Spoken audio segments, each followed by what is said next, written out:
Hello, so how can you update the configuration of your Spring Boot application inside production? That also without restarting or redeploying your application. For example, let's say you have this configuration inside your application.yaml. Now, once you deploy this application inside production, how can you change the value of this particular configuration?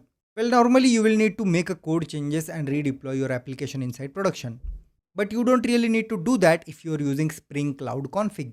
So Spring Cloud Config basically externalizes your configuration. That means you can store your configuration inside, let's say, a GitHub repository.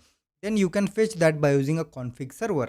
And your config client, that means your Spring Boot application, can connect to config server. And by using Actuator Refresh API, you can directly go ahead and refresh the configuration. Now I have covered Spring Cloud Config in detail in this particular YouTube video. So go ahead and check it out.